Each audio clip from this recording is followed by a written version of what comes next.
සදා පූජනීය වන්දනීය මහා සංඝරත්නයන් අවසරයි. ශ්‍රද්ධා බුද්ධ සම්පන්න කාරුණික පින්වත්නි, මේ පින්වත් පිරිස දැන් මේ සූදානම් වෙන්නේ ලෞතර බුදුරජාණන් වහන්සේ අපි කෙරෙහි අනුකම්පාවෙන් දේශනා කළ සද්ධර්මයෙන් බිදක් ශ්‍රවණය කරන්නට. ඒ නිසා හැම දිනම ඊ타මත් උවමනාවෙන් ඊ타මත් ඕනෑකමින් නොයෙක් අරමුණු වල හිත විසිරෙන්නට නොදී මේ දේශනාව ශ්‍රවණය කරන්නට කියලා මුලින්ම මතක් කරනවා. පින්වතුනි, අනන්ත සංසාර දිහා බලනකොට ලෞතර සම්මා සම්බුදුරජාණන් වහන්සේලා ඕන තරම් මේ ලෝක ධාතුවේ පහළ වෙලා තියෙනවා. අනිත් ජීවිත පැත්තකින් තැබේවා හංගවා කියන අරුතක් තේරුම් ගන්නට පුළුවන් හැකියාවක් ඇති මිනිස්සු විලත් අපි ඕන තරම් ඉන්න ඇති. ඒත් ඒකම බුද්ධ ශාසනයක්වත් ආදරෙන් ඇසුරු නොකළ නිසා, ආදරෙන් කන් යොමු කරලා සද්ධර්මේ නාසපු නිසා තාම අපි සංසාරයේ මේ අත දුවන සැරිසර නැත්තු වෙලා. ඒකම බුද්ධ ශාසනයක්වත් ආදරෙන් ඇසුරු නොකළ බවට, ඒ වගේම සකසා ධර්මයේ අහලා ඒ ධර්මයේ තුල නොයදුණු බවට හොඳම නිදසුනක්, හොඳම සාක්ෂියක් අපේ මේ ජීවිතය. එහෙම එක ශාසනයක් හරි අපි බොහෝම ශ්‍රද්ධාවෙන්, බොහෝම වමනාවෙන් හැසිරුණා නම් එකම ශාසනයක හරි මේ දුක් සහගත සසර මේ අත දුවන සැරිසර නැත්තු වෙන්නේ නැහැ. ඉතින් ඒ නිසා අද දවසේ හරි අපි බුද්ධිමත් වෙන්නට ඕනේ. ලෞතර බුදුරජාණන් වහන්සේලා ලෝකෙ පහළ වෙන්නේ බොහෝම කලාතුරකින්. පින්වතුනි, ධර්මයේ පෙන්නනවා බුදුරජාණන් වහන්සේ නමක් පහළ වෙලා තව බුදුරජාණන් වහන්සේ නමක් පහළ වෙනකන් සමහර කාලවල තියෙනවා බුද්ධ ශූන්‍ය කාලයන් ගණනෙන් අසංකේයයි. මෙන්න මෙච්චරයි කියලා කියන්න පුළුවන් කමක් නැහැ. ඒ වගේම අසංකේයයි කියන ගණන අපි අහලා තියෙන විදිහට 1.140කින් ලිවිය හැකි ගණනක්. ඒ කාලයේ පුරාවටම මේ ලෝක ධාතුවේ නිවන් දකින මග නැහැ. ඉතින්දි කල්පයක් කියනකොට බුදුරජාණන් වහන්සේ දේශනා කරන කල්පය කියන්නේ මෙන්න මෙච්චරයි කියලා කියන්නට පහසු නැහැ. එක්තරා භික්ෂුන් වහන්සේ නමක් භාග්‍යවතුන් වහන්සේගෙන් අහනවා, ස්වාමීන් භාග්‍යවතුන් වහන්සේ, ඒ සඳහා උපමාවක්වත් වෙන්න පුළුවන්ද? මහාන උපමාවක් නම් වෙන්න පුළුවන්. ඒත් ඒකද ප්‍රමාණවත් නැහැ කියලා යොදුනක් කියන්නේ හැතැම්ම 16ක්. හැතැම්ම 16ක් දිග, හැතැම්ම 16ක් උස, හැතැම්ම 16ක් පළල. මහ විශාල ගල් පර්වතයක් tie. මිනිසෙක් මනුස්ස ලෝකේ මිනිස්යන්ගේ අවුරුදු වලින් අවුරුදු 100කට සැරයක් මේ ගල් පර්වතය රෙදි කඩකින් පිහිනවා. මෙහෙම පිහිනකොට යම් දවසක මේ විදිහට පිහලා මේ ගල ගෙවිලා ගියත් කල්පය කියන එක ඉවර වෙන්නේ නැහැ. එතකොට පින්වතුනි, බුදුරජාණන් වහන්සේ නමක් පහළ වෙලා මොන තව බුදුරජාණන් වහන්සේ නමක් නැතුව එක ගලක් ගෙවිලා ගියා. මේ වගේ ගල් දෙකක්, ගල් 10ක්, 20ක්, 30ක්, 40ක්, 50ක්, 100ක්, 1000ක්, 10000ක්, ලක්ෂයක් මේ විදිහට ගෙවිලා ගියා. ඒත් බුදුරජාණන් වහන්සේ නමක් නැහැ පහළ වෙලා. ආන් ඒ තරම් අතිශයම දුර්ලභයි මේ බුද්ධෝත්පාද කාලය. ඒත් අද දවසේදී භවයෙන් වැහිලා නිසා අපිට ඒක පේන්නේ නැහැ. නොපෙනෙන නිසා මේ අවුරුදු 50ක 60ක ජීවිතය අපි අසංකීයක අවශ්‍ය තියෙන ඇත්තෝ වගේ ගත කරන්නේ. අපේ ජීවිතයට මෙන්න මේ කාලේ වෙනකන් අවශ්‍ය තියෙනවා. මෙන්න මේ කාලේ වෙනකන් නිරෝගීකම තියෙනවා කියලා සහතිකයක් දෙන්න කෙනෙක් නැහැ. කොයි වෙලාවෙ මරණය සිද්ධ වෙනවද දන්නේ නැහැ. නොමර හිටියත් අවුරුදු 100ක් හෝ ඉති චුට්ටක් අඩු හෝ වැඩි වෙන්න පුළුවන්. පොඩ්ඩක් වැඩි වෙන්න පුළුවන්. මේ කාලය තුල තමයි අපිට යම් කිසි ජීවිතයට රැකවරණයක් හදාගන්න නම් හදාගන්න තියෙන්නේ. මේ අවස්ථාව වැරදුනොත් අපිව බේරගන්න වෙන කිසිම කෙනෙක් ඉන්නේ නැහැ කියන එකත් මතක් කරලා ඉමක් කුණක් පරක් තිරක් නැති මේ දීර්ඝ සංසාර ගමන මෙතනින් හෝ නිමා කරගන්න ඕනේ කියන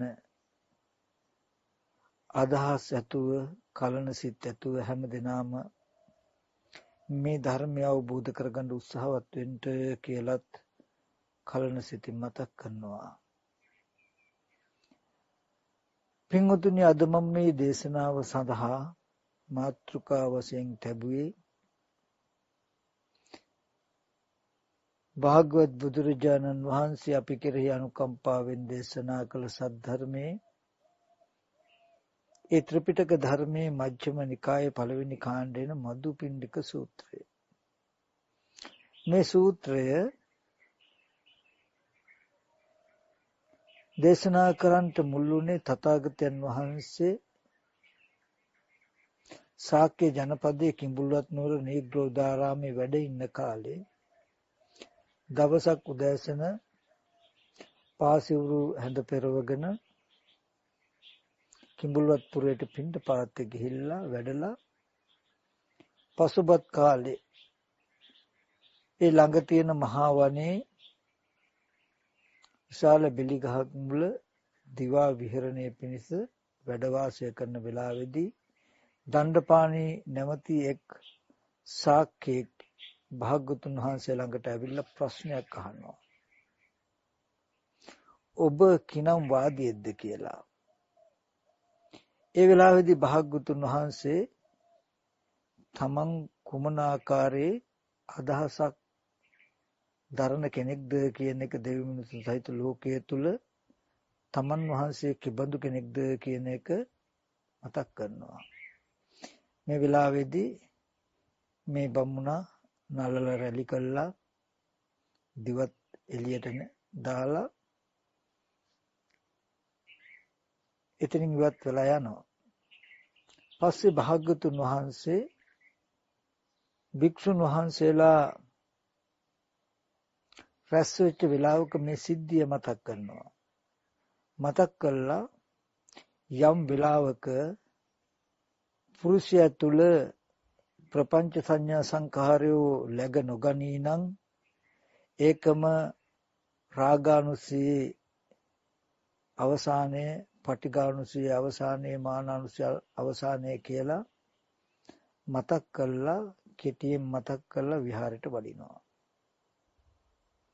ඒ වෙලාවේදී භික්ෂුන් වහන්සේලා අතර කතාවක් ඇති වෙනවා. භාග්‍යවතුන් වහන්සේ යම් වෙලාවක ප්‍රපංච සංඥා සංකාරය පුරුෂයා තුල läග නොගනී නම් මේ සියලු කෙලෙස්යන්ගේ දුකෙත් අවසානය මේකයි කියලා කෙටියෙන් මේ දහම් කරුණු මතක් කළා. ඒක විස්තර වශයෙන් බෙදන්නේ නැතුව විහාරයට වැඩියා.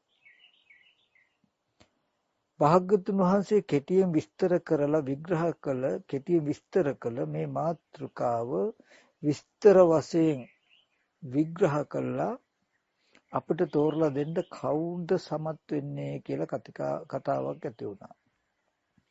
මේ අතර එක්තරා භික්ෂුන් වහන්සේ කොටසක් මතක් කළා මේ මහා කත්යායන මහරහතන් වහන්සේ දක්ෂයි වික්තයි පඬිතයි ධර්මදරයි කියලා හැමෝමත් කියනවා. භාග්‍යවතුන් වහන්සේත් බොහෝ කොට ප්‍රශංසා කළා තියෙනවා.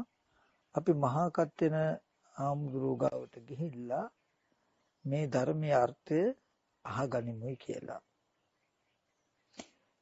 ඊට අනුව හැමෝම ඊට සම්මත වෙලා එකඟ වෙලා මහා කශ්‍යප මහරහතන් වහන්සේ ළඟට ගිහිල්ලා සිදුවුම් සියල්ල මතක් කරනවා.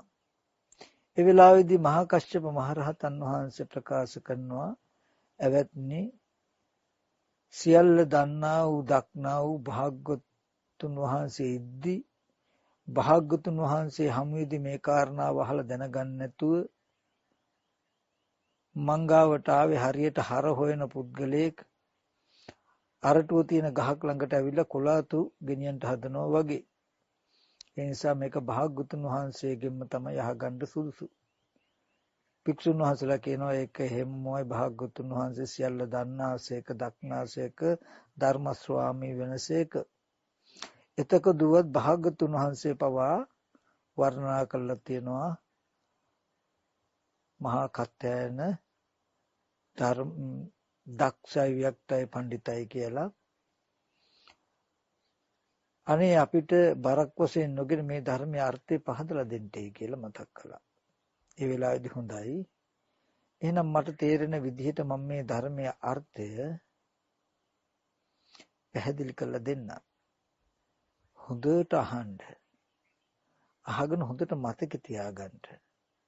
මතක් කරලා ඒක නැවත හිතිනු සිහි කළත් බලන්න කියලා මහා කත්යන මහරහතන් වහන්සේ ප්‍රකාශ කළා. මේ දහම් පර්යාය විස්තර කළා. එවත්නි චක්කුම් පටිච්ච රූපේච uppajjati චක්කු විඥානං තින්නං සංගති පස්සෝ පස්සපච්චය වේදනා යං වේදේති තං සංජානාති යං සංජානාති තං විතක්කේති යම් විතක්කේති තම් පපංචේති යම් පපංචේති තතෝ නිදානං පපංච සංඥා සංකා සමුදාචරಂತಿ අතීත අනාගත පච්චුප්පන්නේසු චක්කු විඤ්ඤේයේසු රූපේසු. එවත්නි ඇහත් රූපයත් නිසා චක්කු විඥානය උපදිනවා. තුන්දෙනාගේ එකතු චක්කු සම්පස්සයයි. චක්කු සම්පස්සය නිසා අරමුණු විඳිනවා. පස්සපච්චය වේදනා. යම් වේදේති තං සංජානති යම් අරමුණක් විඳී නම් ඒ විඳින අරමුණ විඳින රූපය හඳුනනවා. යම් සංජානාති තම් විතක්කේති යමක් හඳුනයි නම් ඒ හඳුනන දෙයට හිතනවා.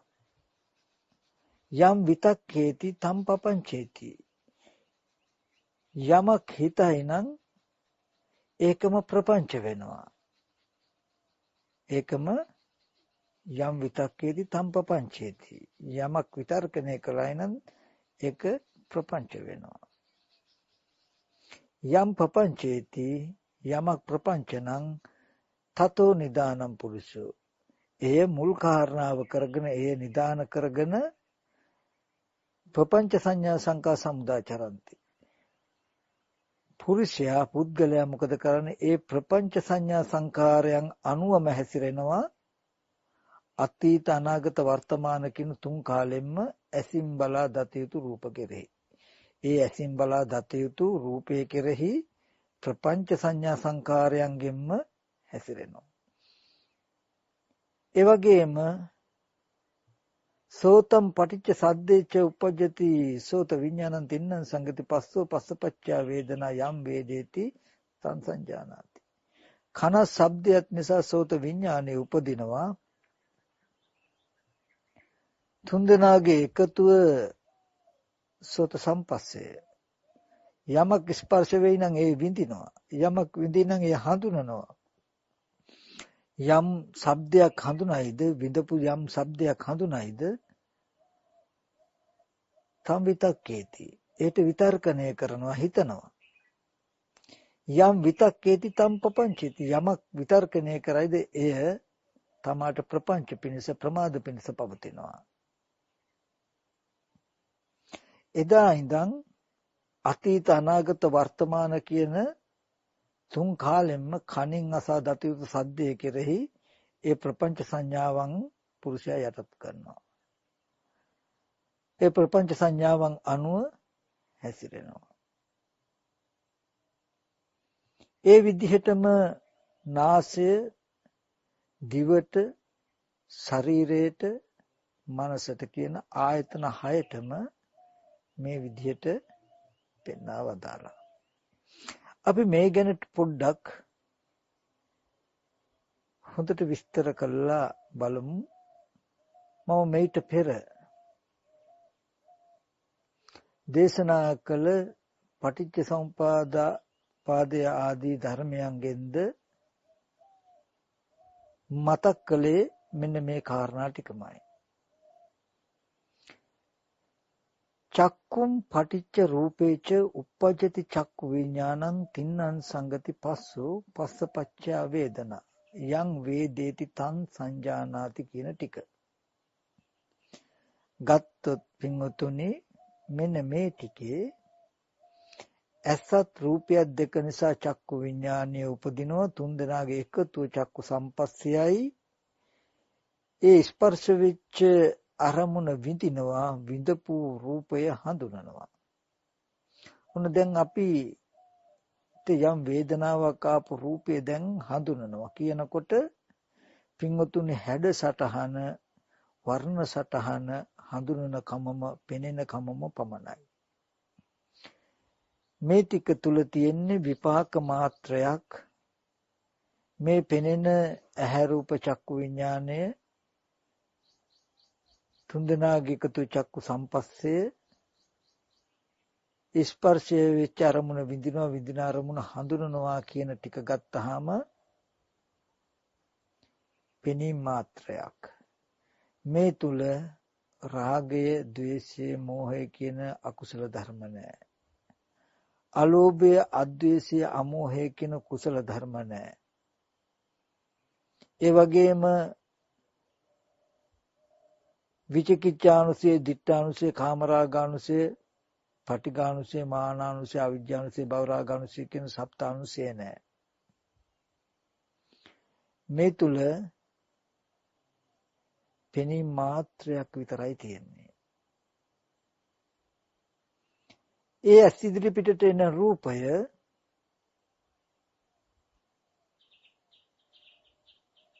මහ භූතයන්ගේ උපාදාය රූපයක්. මහ භූතයන් ඇසුරු කරගෙන පවතින පැහැසටහනක්.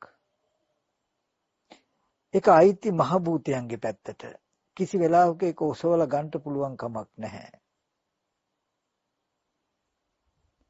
අපි උපමාවක් කළොත් වතුරක යම් ඡායාවක් පතිත වෙලා තියෙයි නම් ඇහින් බැලුවහම වතුරේ තියෙන ඡායාව පෙනෙනවා. හැබැයි කිසිම වෙලාවක වතුර ටික තියෙද්දි පෙනෙන ඡායා රූපය විතරක් ඔසවලා ගන්න බෑ. ඒ වගේම පෙනෙන දේ අල්ලන්න කියලා අත දැම්මොත් අත වතුර හැපෙනවා මිසක පෙනෙන දේ අහුවෙන්නේ නැහැ.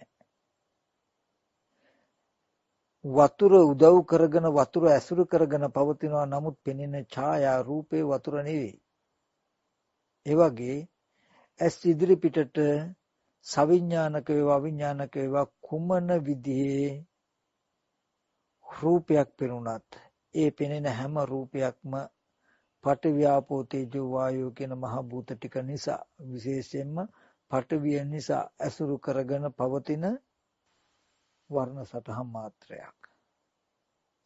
ඒක කිසිම වෙලාවක සතර මහා ධාතුව තියෙද්දී පෙනෙන පැහැසටහන විතරක් ඔසවලා ගන්න පුළුවන් කමක් නැහැ.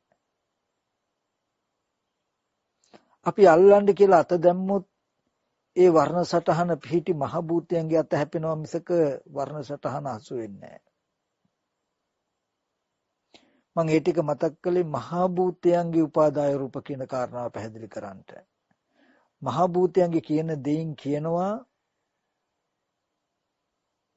ජලයේ පතිත වෙලා තිබුණත් මේ පැහැසටහන ඒක ඔසවලා ගන්නට බෑ අයිති ජලයේ පැත්තටයි. ජලයේම ඇසුරු කරගෙන පවතින්නේ වගේ මේ පෙනෙන හැඩසටහන් එතන තියෙන මහ භූත රූපය උපාදාය කරගෙන ඇසුරු කරගෙන පවතිනවා. ඒ මහ භූත ටික විසිරෙනකොට ඒ පැහැසටහනත් නිරුද්ධ වෙලා යනවා මිසක කිසි වෙලාවක පෙනෙන මේ පැහැසටහන වර්ණ සටහන පමණක් ඔසවලා ගන්නට බෑ. අන්න ඒ බඳු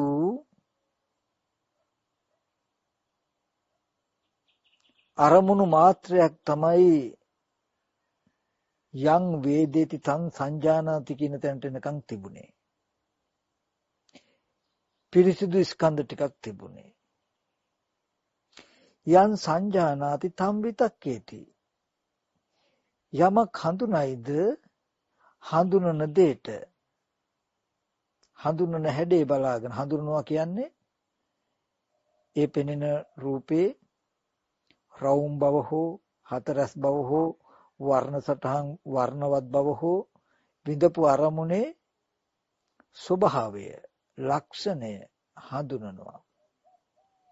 හඳුනන දෙයට අපි හිතනවා මේක ගහක්, කොහොඹ ගහක්, අඹ ගහක්, මිනිස්සෙක්, කාර් එකක්, වාහනයක්.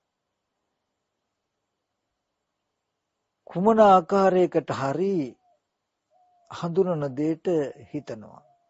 අපි කියමු මේක ගහක්, කොහොඹ ගහක් කියලා අපි හිතුවා. යම් විතක්කේති තම් පපංචේති. ප්‍රපංච කියලා කියන්නේ ප්‍රමාද කරනවා කියන එක.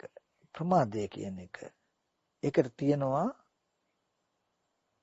තණ්හා මාන දිට්ඨි කියන තුන් ආකාරයකින්. තණ්හා කියන්නේ මගේ කියලා ගන්න එකට.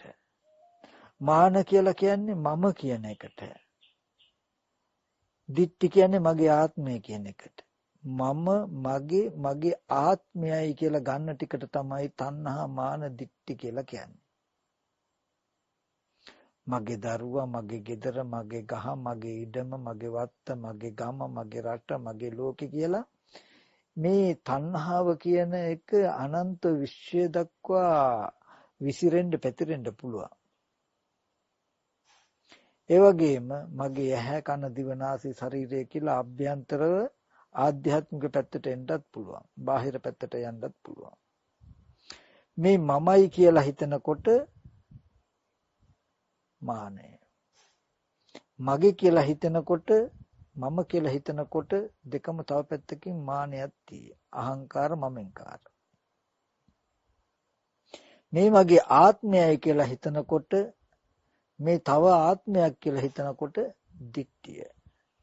එතකොට ඇස් ඉදිරි පිටට ආවේ මහ භූතයන්ගේ උපාදාය රූපයක් තමයි. ඒ උපාදාය රූපය තමයි වින්දේ. ඒක හැඩේ තමයි හැඳුනේ. හඳුනන දෙයට අපි හිතනවා. හැබැයි හිතන්නේ කොහොමද? ප්‍රපංචයන්ට නිස්සෘත. තාම ප්‍රපංච නෙමෙයි. ප්‍රපංච ඇති වෙන්න පුළුවන් විදිහට තණ්හාව ඇති වෙන්න පුළුවන්. මානිය ඇති වෙන්න පුළුවන්. දිට්ඨිය ඇති වෙන්න පුළුවන් ආකාරයට හිතනවා. යං සංජානති තම් විතක්කේති. යම් විතක්කේති තම් පපංචේති. යමක් විතර්කණය කළා නම් තම් පපංචේති. ඒක අපිට ප්‍රමාද කරනවා. ඒක අපිට තණ්හා මාන දිට්ඨි ඇති වෙනවා. ප්‍රපංච කියලා කියනකොට පින්වතුනි අපි පටිච්ච සමුප්පාදයේදී භව කියලා කිව්වේ. ඒ කියන්නේ ඒ වගේ මට්ටම. ඒ කියන්නේ තණ්හා වශයෙන්, මාන වශයෙන්, දිට්ඨි වශයෙන් කෙලෙස්යෙන් යුක්ත මනෝ විඥාන මට්ටමක් ඇති වෙලා. ඇස් ඉදිරි පිටට ආපු රූපය තින්න සංගති පස්සෝ පස්සපච්චය වේදනා යම් වේදිති තං සංජානාති. ඔන්න වර්ණ සටහනක් ආවා. ඒක හැඩේ හැඳුනුවා.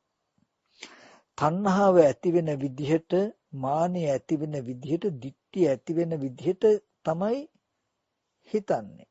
යං චේතේති. යන් සංජානති තම් විතක්කේති. ඒට හිතනවා. යම් විතක්කේති තම් පපංචේති කියලා කියන්නේ යමක් විතර්කණය කළා නම් ඒක ප්‍රපංච වෙනවා. දැන් අපි දැනගන්නේ කොහොමද?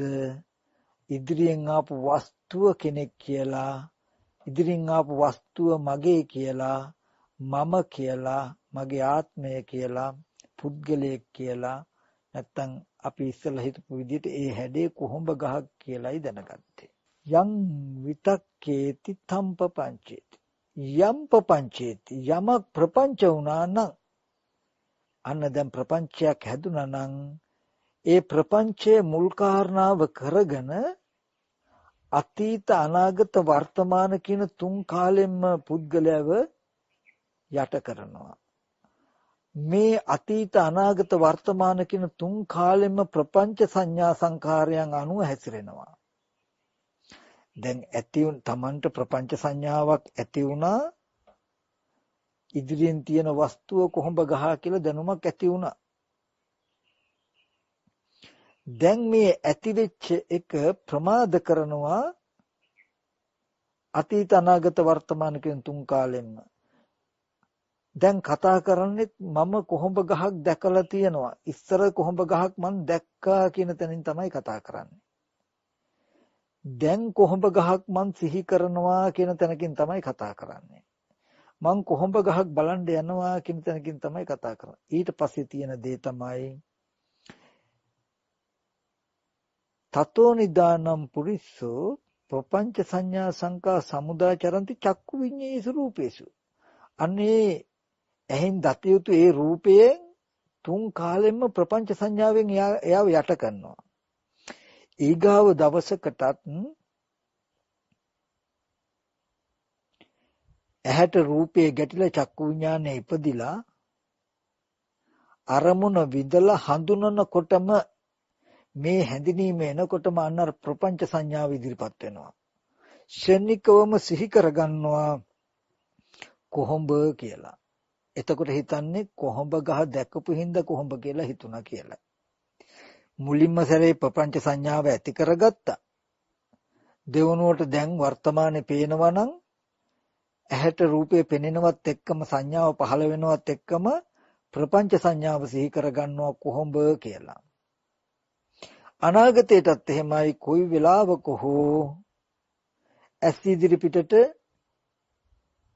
මේ රූප සංඥාව පහළ වෙනකොට යම් වේදේති තං සංජානාති කියලා මේ හඳුනන මේ හැඩය පැමිණෙනකොටම මොකද වෙන්නේ? මේ ප්‍රපංච සංඥාවම ඉදිරිපත් කරගන්නවා, ඉදිරිපත් වෙනවා කොහොඹ ගහ කියලා. දැන් අතීත අනාගත වර්තමාන කියන තුන් කාලෙම මේ ප්‍රපංච සංඥාවන් අනුවම අපි කටයුතු කරනවා, අනුවම ගමන් කරනවා. කොහොඹ ගහක් දැක්ක, කොහොඹ ගහක් දැන් සිහි කරන්න පුළුවන්, කොහොඹ ගහ බලන්න පුළුවන්, කොහොඹ ගහ පේන්නේ කියලා. ඔය විදිහටමයි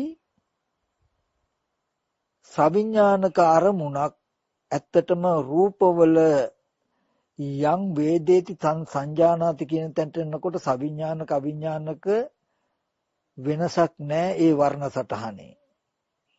අවිඥානික වස්තුවක හැඩ සටහනක් පෙනෙන එකත් අපි සවිඥානිකයි ආත්මයක් ආත්මනීයයි කියලා හිතාගෙන ඉන්න වස්තුවක රූපයක හැඩ සටහනක් පෙනෙන එකත් අතර වෙනසක් නැහැ, සමානයි.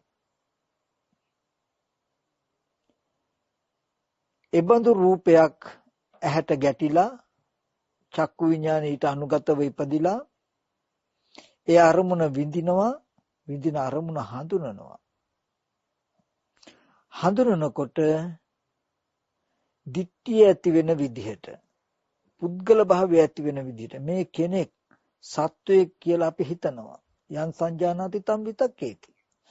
යම් විතක්කේති තම් පපංචේති. පපංචේති කියනකොට විඥාන මට්ටම දැනගන්නවා කියන එක. නාම රූපච්ඡ විඥාන කියන පරයයන් පෙන්වන්නේ. උපාදාන පත්‍ය භව කියන පරයයන් පෙන්වන්නේ. එතකොට ඒ වගේ ප්‍රපංච ඇති වුණා කියලා කියනකොට වැරදි සහගත දැනගැනිල්ලක් ඇති වෙලා. ඒ කියන්නේ ඉදිරියෙන් පෙනෙන රූපයේ වර්ණ සටහන ඒකට අපි විතර්කණේ යන් සංජානති තම් විතක්කේති ඒ හඳුනපු දෙයට අපි හිතුවා පුද්ගල භාවය, සත්ව භාවය, ආත්ම භාවය ඇති වෙන ආකාරයට හිතපු ආකාරයකට දැනගන්නකොට අන්න ඒ විඥානය ditthi සහගතයි. ඒ විඥානය තෘෂ්ණා සහගතයි. ඒ විඥානය මාන සහගතයි. එතකොට අන්නේ දැනගන්නකොට දැනගත්තේ ප්‍රපංචයකින්. ඊට පස්සේ ඒ දැනගත්ත දේ මුල් කාරණාව කරගෙන අතීත අනාගත වර්තමාන කියන තුන් කාලෙම ප්‍රපංච සංඥා සංකාරය අනුවම හැසිරෙනවා.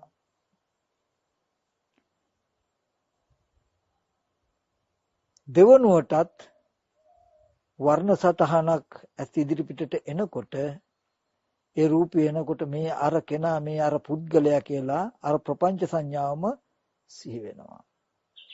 අනාගතේටත් බලන්න කියලා ගියාම ඒ රූප සටහන ඇස් ඉදිරි පිටට එනකොට ප්‍රපංච සංඥාවම සිහිපත් කරගන්නවා. මම අහවල් පුද්ගලයා දැක්කා, අහවල් පුද්ගලයාව බලන්න පුළුවන්, සිහි කරන්න පුළුවන්, දැන් මට අනාගතයට ගිහිල්ලා දකින්න පුළුවන් කියලා අතීත අනාගත වර්තමාන කියන තුන් කාලෙම මේ ප්‍රපංච සංඛාරය අනුව ප්‍රපංච සංඥා සංකාර අනුව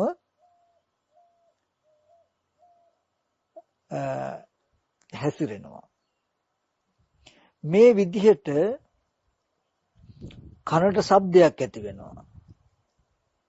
සෝතම් පටිච්ච සද්දේච උපජ්ජති සෝත විඥානං. තින්න සංගති පස්සෝ. පස්සපච්චය වේදනා යම් වේදිත තං සංජානති කියන යම් හඬක් ඇති වෙනවා. ශබ්දයක් ඇහෙනවා. ශබ්දේ කාගේද මොකේද සවිඥානිකද අවිඥානිකද කියලා එකක් නැහැ. ඒ තුළට ආත්ම භාවයක් හෝ අනාත්ම භාවයක් නැහැ. යතහ භූත ස්වභාවයක් තියෙන්නේ. ශබ්දය ඇහෙනකොට යම් සංජානති තම විතක්කේති. මේ කුරුල්ලෙක් කෑ ගහනවා, මිනිස්සෙක් කතා කරනවා, බෙරේක සද්දයක්, කරත්තයක සද්දයක් කියලා අපි හිතනවා. යම් සංජානති තම් විතක්කේති. යම් විතක්කේති තම් පපංචේති. ඒ සද්දේ මනුස්ස සද්දයක්, කුරුල්ලෙක්ගේ සද්දයක්, බෙරේක සද්දයක්, කරත්තයක සද්දයක් කියලා දැනගන්නවා. එදා ඉඳලා එබඳු ශබ්දයක් හමු වෙන හැම වෙලාවකම ප්‍රපංච සංඥාවම ඉදිරිපත් වෙනවා. මට කරත්ත සද්දයක් ඇහිලා තියෙයි, කුරුල්ලන්ගේ සද්දයක් ඇහිලා තියෙයි කියලා මේ එකතු කරපු ප්‍රපංචයේ සද්ද සංඥාවට ගැට ගහලා සිහි කරනවා. වර්තමානයේකත් කුරුල්ලන්ගේ සද්දයි ඇහෙන්නේ, බෙරේක සද්දයි ඇහෙන්නේ, මිනිස්සුන්ගේ සද්දයි ඇහෙන්නේ කියලා ප්‍රපංච සංඥාවෙන්ම ඇසුරු කරනවා.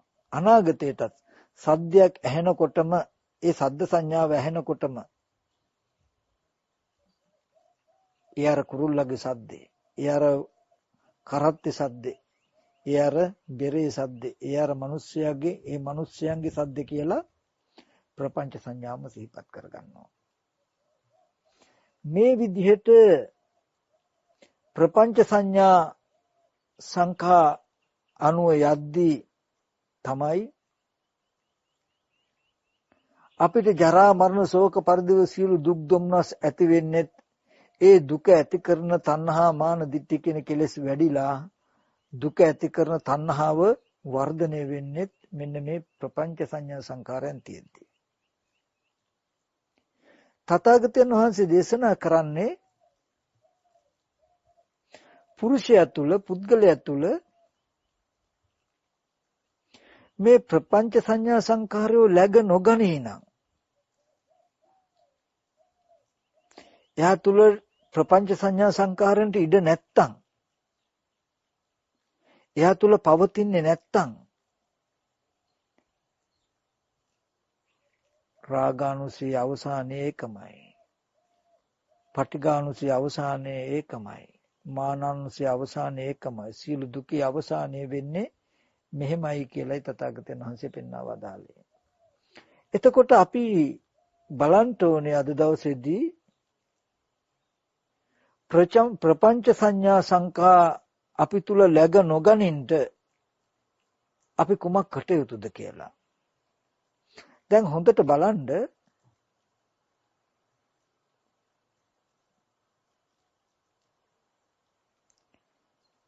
චක්කු සෝත ගාන ජීවා කාය මන කියන ආයතන 6 හරහා යම් වේදේති තං සංජානාති කියන තැන කිසිම ද්‍රව්‍යයක් තිබුණේ නැහැ.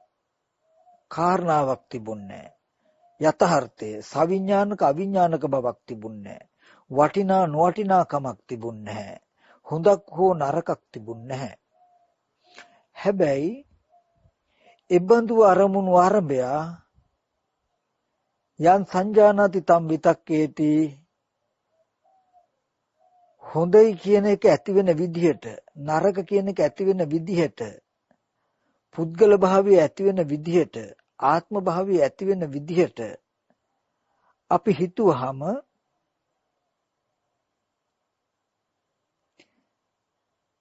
දැනගැනිල්ලක් ඇති වුණා ප්‍රපංච සංඥා සංඛාරය ප්‍රපංච සංඥාවක් ඇති වුණා ප්‍රමාද කරන සංඥාවක් ඇති වුණා මේ රූපය හොඳ එකක් මේ රූපය නරක එකක් මේ රූපය වටින එකක් මේ රූපය නොවටින එකක් මේ හොඳ කෙනෙක් මේ නරක කෙනෙක් මේ පුද්ගලයෙක් මේ ආත්මයක් කියලා දැනගැනීම ටිකක් ඇති වුණා.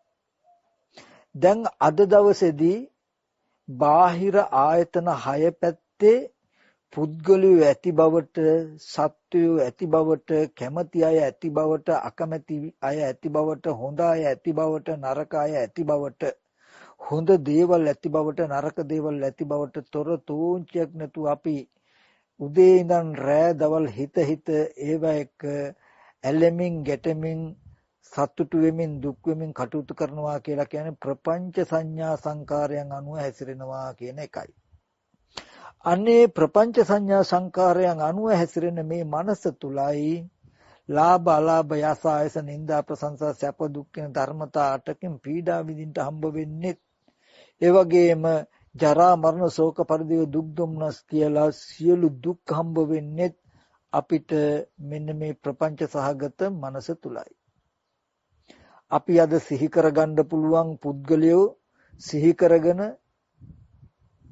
ඒ සිහි කරගත්ත පුද්ගලයෝ නිසා සැප විඳිමින් දුක් විඳිමින් කැමැත්ත ඇති කරගනිමින් අකමැත්ත ඇති කරගනිමින් කටයුතු කරන්නේ මේ ප්‍රපංච සංඥා සංකාරයන් අනුව හැසිරෙන නිසායි. එතකොට ප්‍රපංච සංඥා සංකාරයන් අනුව හැසිරෙනවා කියලා කියන්නේ දුකද විඳිමින් නැවත දුකටද යන හේතු ටිකක් රැස් කරගන්නවා කියන කාරණාව ඕකට තව කැටි කළා ගත්තොත් ඕකට තමයි ලෝකය කියලා කියන්නේ. ලෝකය කියලා කියන්නේ ඒකට. එතකොට ප්‍රපංච සංඥා සංඛා තමා තුල läග නොගනී නම් läග නොගනින්ට හේතුව මොකක්ද? එයා අතීත අනාගත වර්තමාන යන තුන් කාලෙම ප්‍රපංච සංඥාවෙන් තමන්ගේ මනස යට කරන්න දෙන්නේ නැහැ. ප්‍රපංච සංඥාව තමන් තුල ඇතිවෙච්ච ආකාරය දකින්නවා පෙන්නනවා. තව පැත්තකින් මම ඇඟවීමක් කොළ පංච උපාදානස්කන්ධي උදේවැය බලනවා කියලා කියන්නේත් ඕකම. ඔබට ඔය ප්‍රපංච සංඥා සංකා අනුව හැසිරෙනවා කියන මනසට තමයි පංච උපාදානස්කන්ධය පරිහරණය කරනවා කියන්නේ. දුව පුතා අම්මා තාත්තා ගෙවල් රන් රෙදි මුතු මැණික් සිහි කර කර ඒවා හොඳ නරක විමර්ශනය කර කර ඒවා ගණන් බල ඉන්න මානසික මට්ටමට තමයි පංච උපාදානස්කන්ධයක හැසිරෙනවා කියලා කියන්නේ. ඒක තුල තමයි දුක ඇති වෙන්නේ. එතකොට මෙන්න මේ ප්‍රපංච සංඥා සංඛාරයන් ඇති උනේ කොහොමද කියන එක බලනවා කියන එක තමයි පංච උපාදානස්කන්ධයේ උදේ බලනවා කියලා කියන්නේ. ප්‍රපංච සංඥා සංඛාරයන් නැති වෙන්නේ කොහොමද කියලා බලනවා කියන එක තමයි මේ පංච උපාදානස්කන්ධයේ වැයano බලනවා කියලා කියන්නේ. තව පැත්තකින්. දැන් අපි බලමු ප්‍රපංච සංඥා සංඛාරයන්.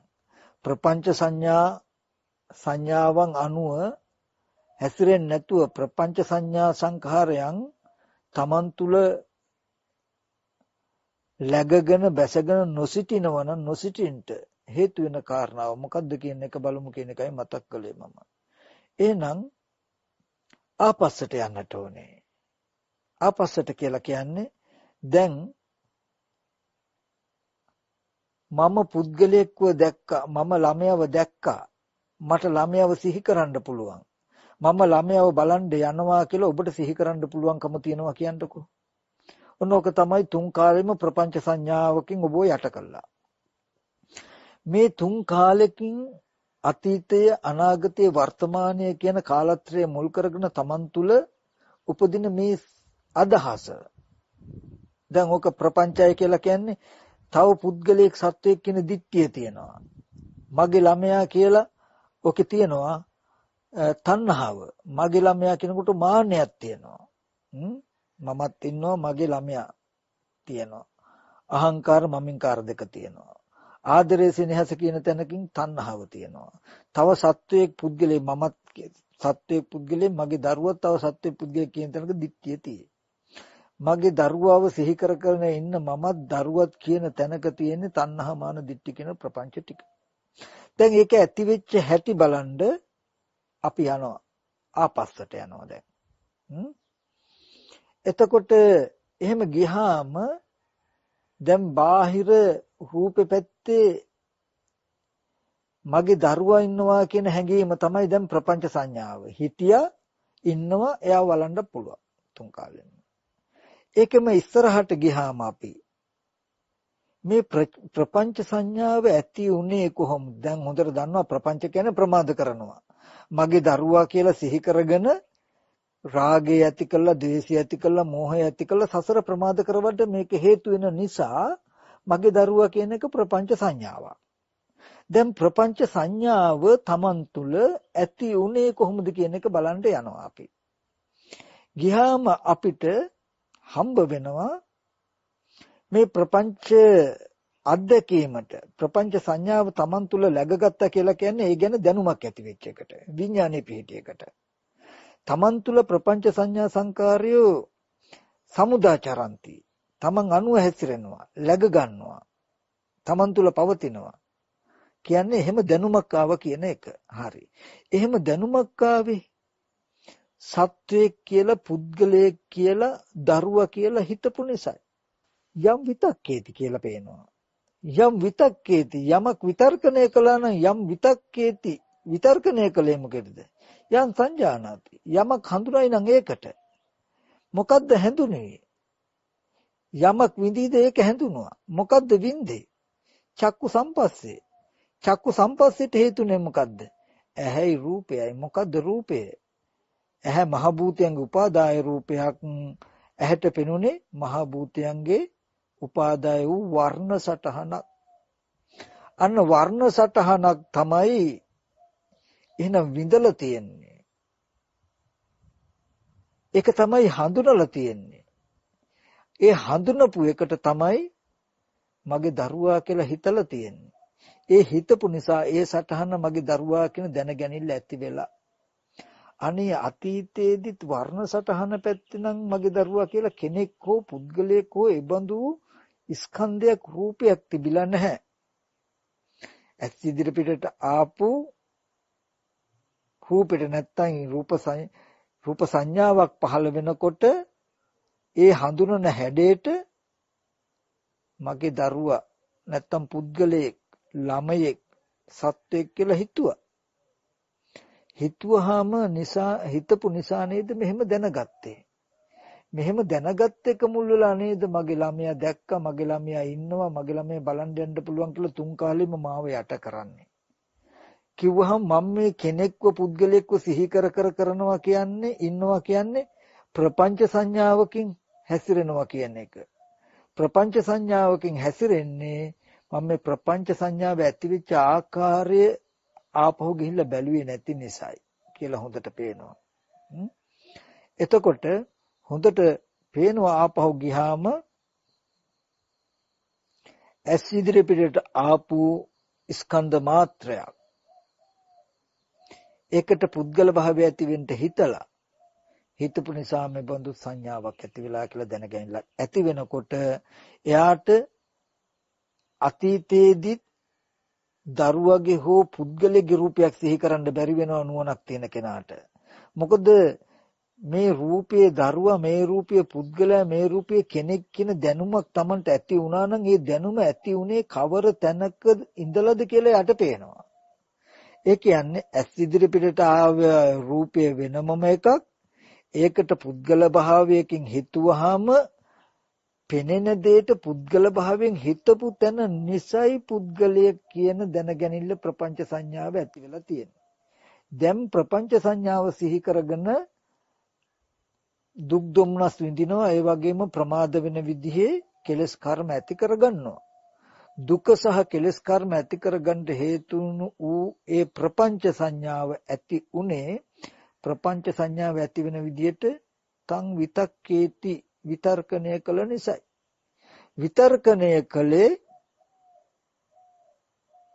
යන් සංජානාති හඳුනපු අරමුණට හැඳුනේ වර්ණ සටහනකුයි. හඳුනලා තියෙන වර්ණ සටහනක්, හිතලා තියෙන පුද්ගල භාවයෙන් ඊට පස්සේ දැනගත්තේ වර්ණ සටහන පුද්ගලයෙක් කියලා. කියන සිද්ධිය හෙළි වුණාම ඔබට දැන් බාහිර ඉන්න දරුවා සිහි කරන්නත් බෑ. අනාගතයට ගිහිල්ලා සිහි කරන්නත් බෑ. අනාගතයටත් ඔබට තේරෙනවා ප්‍රපංච සංඥාව මං සිහි කරගන්නේ. දරුවා කියලා බලන්න ගියාම වෙන්නේ මොකද්ද? සැබෑවටම දරුවා පේනව නෙමේ. ඇස් ඉදිරි පිටට වර්ණ සටහන එනකොට ඒ සංඥාව පහළ වෙනකොටම මේ ප්‍රපංච සංඥාව සිහි කරගන්නවා නේද? මේ දරුවා මිනිසෙක් කියන මේ ප්‍රපංච සංඥාවම සිහි කරගන්නවා නේද? අතීත අනාගත වර්තමාන කියන තුන් කාලෙම මගේ මනස තුල ඇති ප්‍රපංච සංඥාවම සිහි කරගෙන ජීවත් වෙලා තියෙනවා මිසක බාහිර ඉන්න කෙනෙක්ව කවදාවත් ඇසුරු කරලා තියෙනවා නෙමෙයි නේද කියලා දකින්න පුළුවන් දවසක් එනවා. ඒ වගේමයි චක්කුම් පටිච්ච රූපේච උප්පයි චක්කු විඥාන තින්න සංගති පස්සෝ. මේ චක්කු සම්පස්සය නිසා අරමුණක් විඳින අරමුණ හඳුනනවා. හඳුනන එකට මේ මගේ මුදල් ටික, මේක මෙච්චර වටි, මේ මගේ රත්තරන්, මේවා මෙච්චර වටිනාකමක් තියනවා කියලා තණ්හාව ඇති වෙන විදියට හිතනවා. තණ්හාව ඇති වෙන විදියට හිතනකොට මේ අරමුණේ විඥානයේ පිහිටනවා, ප්‍රපංච සංඥාව පිහිටනවා. මේ රත්තරන් මේවා මෙච්චර වටිනවා, මේවා සල්ලි මේවා මෙච්චර වටිනවා කියලා දැනගැනින්නක් තියෙයි. ඊට පස්සේ මට මෙච්චර සල්ලි තියෙයි, මෙච්චර රත්තරන් තියෙයි කියලා හිතින් හිතන්න පුළුවන්. ඒ වගේම අතීතේ මට මෙච්චර තිබුණා, දැන් මෙච්චර තියනවා කියලා අපි ඒ අනුවම හිතනවා. හිතා ප්‍රපංච සංඥාවකින්ම සතුට වෙනවා. අපි එහෙම හිතනකොටත් බාහිර ආයතන ටික ශුන්‍යයි. මේ විදිහට රූප සංඥාවට තණ්හාව, මානෙ, ditthිය ඇති වෙන විදියට හිතලා රූපේ ආරම්භය තණ්හා, මාන, ditthිය ඇති කරගන්නවා. ප්‍රපංචය ඇති වුණා කියන්නේ විඥාන මට්ටම ඇති කරගත්තා. ශබ්දයක් අහනවා, ශබ්ද රූපයට තණ්හා, මාන, ditthිය ඇති වෙන විදියට හිතනවා, දැනගන්නවා කියන්නේ ඇති වුණා. නාසය, ගන්ධය, දිව, ශරීරය කියන මේ ආයතන ටිකටත් අරමුණු හම්බ වෙනකොට තණ්හාව ඇති වෙන විදිහට, මම හෝ මගේ හෝ කියලා මානය ඇති වෙන විදිහට, තව සත්වයක්, පුද්ගලයෙක්, ආත්මයක් කියලා ditthිය ඇති වෙන විදිහට හිතුවහම ඔබේ මනස තුල නිතතිම ලෝකයක් ගොඩ නැගිලා ඇති. ලෝකය කියන්නේ වෙන මොකුත් නෙමෙයි, ප්‍රපංච සංඥාව ගොඩාක් Taman තුල ගොඩ ගැහිලා ඇති. බාහිර ස්පර්ශ ආයතන හය පැත්තේ බොහෝම වටිනා කැමැත්ත ඇති කරගන්න පුළුවන් දේවල් තිබුණා. ඒ වගේම මගේ සහ මම සහ මගේ අය හිටියා ඉන්නවා. ඒ වගේම තව සත්වය පුද්ගලයෝ ඉන්නවා කියන හැඟීමක් දැනීමක් ඔබට ඇති වෙලා ඇති. ඒකට තමයි ලෝකය කියලා කිව්වේ. දැන් ලෝකය කියන එකට 3 කාලයක් තියෙයි. අතීතෙත් හිටිය, දැනුත් ඉන්නවා, අනාගතයටත් ඉඳී. මේ විදිහට අතීත අනාගත වර්තමාන කියන මේ 3 කාලෙම අපිව යට කරන්න පුළුවන්කම තියෙන්නේ මේ ප්‍රපංච සංඥාවන්ගේ ඇතිවීම වගේම නැතිවීම අනුව යන්නේ නැත්තම් සමුදය ධම්මානුපස්සීවා වය ධම්මානුපස්සීවා කියලා කියන්නේ ඇතිවීම ස්වභාවය හෝ අනුව බලන්න, නැතිවීම ස්වභාවය හෝ අනුව බලන්න. මේ ඔබට ප්‍රපංච මනසක් ඇති වෙච්ච හැටි හෝ බලන්න ඒත් ප්‍රශ්නේ ලෙහෙනවා. නැති වෙන හැටි හෝ බලන්න. ඒ කියන්නේ මට සත්වය පුද්ගලයෝ ඉන්නවා කියලා සිහි කරන්න පුළුවන්, වටිනාකමට සිහි කරන්න පුළුවන්. මානෙ මම මගේ කියලා මානෙ ඇති වෙන විදිහට සිහි කරන්න පුළුවන්. තව සත්වය පුද්ගලයෝ කියලා ditthිය ඇති වෙන විදිහට සිහි කරන්න පුළුවන්. මේ විදිහට සිහි කරන්න පුළුවන්කම ඇති උනේ අරමුණු වලට ඒ විදිහට හිතපු නිසා. අරමුණු වලට හිතුවේ ඒ අරමුණු වල ඇත්ත නොදක්ක නිසා නේද කියලා බලනකොටත් ඔබට මේ ස්පර්ශ ආයතන හයේ ශුන්‍යතාවය નિરાයාසයෙන්ම පෙනේ. යම් වෙලාවක ප්‍රපංච සංඥාව තමන් තුලම උපදවාගෙන තමන් තුලම පැවතිලා තියෙනවා. ඒක මේ ස්පර්ශ ආයතන හය තුල මොන විදිහටවත් තිබුණෙත් නැහැ, තියෙනවත් නෙමෙයි, තියෙන්නේද නැහැ කියලා යම් දවසක දැක්කොත් අනේ ඔබේ දැකීම ඍජුයි, නිවැරදි. ඒකද කියන සම්මාදිට්ඨිය කියලා. යම් වෙලාවක ඔබට මේ ප්‍රපංච සංඥා සංකාරය සහ මුලින්ම මේ ඇත්ත දැකලා බාහිර ආයතන ටිකේ වටිනාකමටවත් පුද්ගල භාවයටවත් මාන්නයටවත් තියෙන කිසිවක් ඔබ දකින්න නැත්තම් තමන් තුළ ඒ අරමුණු දකිනකොට ඒ ගතිය සිහි වෙන්නෙත් නැත්තම් අන්න ඒකට කියනවා ප්‍රපංච සංඥා සංකාවෝ läග නොගනිනවා කියලා. තමන් තුළ läග නොගන්නවා කියලා. läග නොගන්න නම් ප්‍රපංච සංඥා සංකාරය ඇති වෙච්ච ආකාරය පෙන්වන්න. නැති වෙන ආකාරයක් පෙන්වන්න. මේ වර්ණ සටහනට පුද්ගල භාවය ඇති වෙන, සත්ව භාවය ඇති වෙන, මානෙ ඇති වෙන විදිහට හිතුවේ නැත්තම් ඒ අරමුණු පුද්ගලයෙක්, සත්වයෙක්, කෙනෙක් මගේ කියලා දැනගැනිල්ලක් ඇති වෙන්නේ නැහැ නේද කියලා බලන්න. මෙන්න මේ විදිහට බාහිර ආයතන හයේ සත්‍ය පුද්ගලය ආත්මීය වූ දේවල් තියෙනවා කියලා ඔබට දැනෙන ප්‍රපංච සංඥාව ඇති වෙච්ච හැටි හා ඒක නැති වෙන හැටි හොඳට බලන්න. ඒ බලන එකට උපකාර පිණිස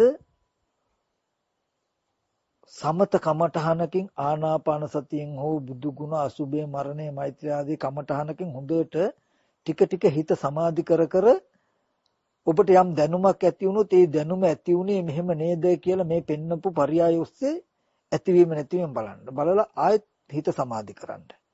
ඒ සමත විදර්ශනා දෙකට උපකාර පිණිස සීලයක පිහිටන්න. සීලයක පිහිටලා සමත කමඨහනකින් හිත වඩ ප්‍රපංච සංඥාව තමා තුළ ඇති උනේ කොහොමද කියන එක හෝ මේ විදියට හැසිරුණා නම් ඇති වෙන්නේ නැහැ කියන කම හෝ පෙන්වන්න ඔබට මේ ප්‍රපංච සංඥා සංකාරය තමන් තුළ läග ගන්නාකම සහ මුලින්ම දුරු වෙනවා. ඒකමයි රාගානුසය, පටිඝානුසය, මානානුසය කියන මේ සියලු අනුසය ධර්මයන්ගේ අවසානය. ඒකමයි මේ සියලු දුකේ අවසානය. මේ සියලු දුක අවසන් කරගන්න අපේ ඇස් දෙක පාදන්න ලෝතර බුදුරජාණන් වහන්සේ සාරාංශික කල්පලක්ෂය පෙරම් පුරලා මේ ධම්මස පහල කළ දුන්නු වෙලාවේදී මේක කොහොම හරි තේරුම් අරගෙන මේ ප්‍රපංච ප්‍රමාද කරවන ලෝකෙන් මිදිලා තමන්ගේ නිවීම මිදීම හදාගන්න ඔබ වෙහෙසෙන්න කියලා මතක් කරනවා. ඒකමයි වර්තමානයේදී අපිට කරන්න පුළුවන් උතුම්ම බුද්ධ පූජාව, බුද්ධ වන්දනාව කියන එකත් මතක් කරනවා. ඉතින් මේ දහම් පරයයන් ඒකාන්තයෙන් ඔබේ මනස සුවපත් කරගන්න පුළුවන්. ඒ සුවපත් භාවය ඔබ තුල හදාගන්න ඔබට ශක්තිය ධෛර්යය ලැබේවා කියලා ආශිර්වාද කරනවා. හොඳයි අපි එහෙනම් අනුමෝදන් කටයුතු තැන් වලට පින් අනුමෝදන් කරමු. මේ තුලින් පහළ වුණා වූ සියලුම කුසල ධර්මයන් ලෝක්‍ය සම්බුද්ධ ශාසනයත් ඔබවත් අපවත් ආරක්ෂා කරන්නා වූ ශාසන මාමක සම්මාදිට්ඨි කල්යාණ මිත්‍ර සිල් දෙවියෝ මේ පින් අනුමෝදන් වෙත්වා දිව්‍යංග දිවයිසුරු වඩා වර්ධනය කර ගනිමින් දෙවියොත් පතන බෝධිකින් උතුම් නිවන සැනසෙත්වා කියන අදහසින් අපි දෙවියන්ට පින් අනුමෝදන් කරමු. ආකාසට්ටා ච බුම්මට්ටා දේවා නාග මහිත්‍තිකා පුඤ්ඤන්තං අනුමෝදිත්වා චිරන් රැක්කන්තු බුද්ධ ශාසනං ආකාසට්ටා ච බුම්මට්ටා දේවා නාග මහිත්‍තිකා පුඤ්ඤන්තං අනුමෝදිත්වා චිරන් රැක්කන්තු බුද්ධ ශාවකං ආකාසට්ටා ච බුම්මට්ටා දේවා නාග මහිත්‍තිකා පුඤ්ඤන්තං අනුමෝදිත්වා භෝදයන්තු සිවම් පදං. ඒ වගේම අප සිළු දෙනාගේම නමින් නැසී ගිය මේ ධර්ම ශ්‍රවණය කරන්නව සිළු දෙනාගේ නමින් නැසී ගිය සියලු ඥාති මිත්‍රාදීන් සිහිපත් කරනවා. ඒ සියලු දෙනාට මේ පින් හේතුයෙන් ඒ සියලු දෙනාගේ ආත්මයන් පරලෝ සුගතිගාමි වෙත්වා. ඒ සියලු දෙනාට ප්‍රාර්ථනීය බෝධිකින් උතුම් වෙන සැනසෙන්ට මේ පින් හේතුපනිශ්චයම වේවා කියලා ප්‍රාර්ථනා කරන ගමන් ඒ වගේම මට හැම වෙලාවෙම නොඑක ආකාරයෙන් මේ දහම් මගේ ශක්තිය ධෛර්යය ලබා දෙන්නා වූ අපේ මාංකල්ල නන්දරතන හාමුදුරුවෝ කොත්මලේ කුමාර කච්චප හාමුදුරුවෝ ඒ වගේම මාංකල්ල සමාහිත හාමුදුරුවෝ ඒ වගේම සදාතිස්ස අපේ ස්වාමීන් වහන්සේ නිරෝධ ස්වාමීන් වහන්සේ ඇතුළු පූජනීය මහා සංඝරත්නයට මේ පින් අනුමෝදන් කරන අනුමෝදන් වෙත්වා. හැම දිනාටම තෙරුවන් සරණයි.